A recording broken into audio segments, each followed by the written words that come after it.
The moment the FBI raid descended on Fulton County, the air itself seemed to tighten as if the walls of government buildings, normally humming with routine administration, suddenly held their breath. Reporters outside gripping microphones while cameras rolled, officials whispering urgently behind closed doors, and somewhere between the flashing lights of law enforcement vehicles and the distant hum of city traffic, a feeling of raw, immediate tension gripped everyone who understood that this was more than a simple investigation. This was a seismic shake in the delicate ecosystem of local governance, a moment when ordinary people responsible for keeping elections running smoothly were suddenly confronted with the weight of national attention and the unspoken fear that their roles, their choices, and their integrity were now under scrutiny in a way that could redefine their lives and careers. And in that instant, as agents moved methodically through hallways, carefully logging and securing files, every glance, every hurried step, every muffled conversation seemed loaded with unspoken questions. Who had prepared for this? What would be taken? And what would the consequences be, not just for the documents collected, but for the fragile trust between officials and the public they served? Inside the county offices, the atmosphere was electric with anxiety, a charged mix of confusion, defensive instinct, and silent calculation, as longtime employees who had handled sensitive election materials for years suddenly felt the weight of suspicion pressing down, knowing that every drawer opened, every computer accessed, every phone examined might reveal information that could be interpreted in ways far beyond the intent of their work.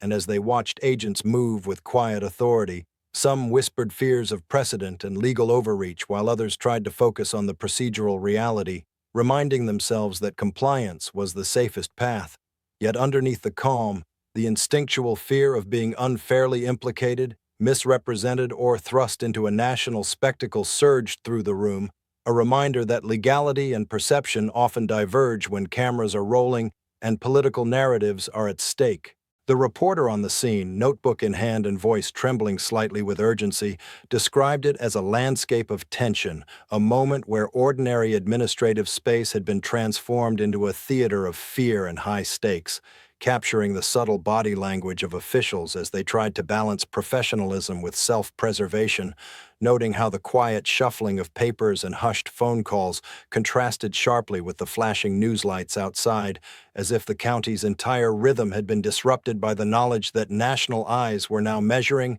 judging, and projecting narratives onto every microaction, and that the simplest gestures, a glance, a sigh, a pause, could be amplified into proof of complicity or negligence in ways no one in the room had the power to control. Many local officials confided, often off record, that they feared the raid might be used as a pretext, a first step in a larger campaign that could escalate beyond investigation into political theater, and that even as law enforcement followed procedure, the optics, timing, and interpretation of actions were already being weaponized by those outside the room, fueling speculation, outrage, and polarized interpretations, and leaving those most intimately involved in the election process feeling vulnerable in a way they had never experienced before, suddenly balancing the weight of law, media scrutiny, and public perception in a landscape that offered no easy answers, only a sense of relentless uncertainty. Observers noted that the raid highlighted the extreme pressure local officials face in politically charged environments,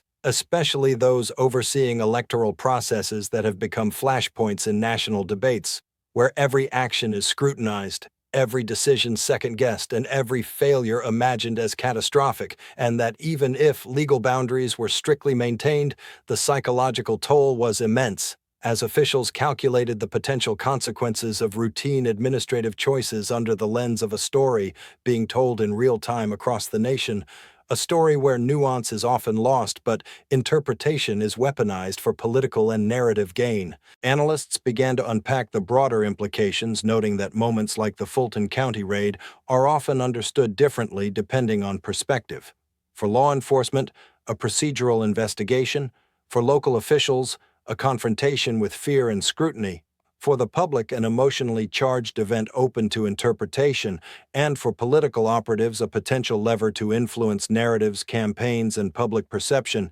and that the intersection of these lenses creates a complex ecosystem where fear, trust, and power collide, leaving participants unsure of the next move, yet acutely aware that every action will be remembered, discussed, and analyzed in the context of a national debate over election integrity and governance. As the day wore on, the tension did not dissipate. If anything, it intensified, as officials reviewed procedures, compared notes, and attempted to reassure one another, knowing that what had begun as a raid had transformed into a moment of heightened awareness where instincts were tested, allegiances silently assessed, and the true stakes of public service were laid bare. The responsibility to maintain integrity while under intense scrutiny, the necessity to comply with law and procedure while navigating fear, and the realization that their experiences would now be part of a larger narrative about trust, authority, and democracy itself. A narrative that could resonate far beyond Fulton County, influencing perception, policy, and public confidence in ways that no one present could fully anticipate.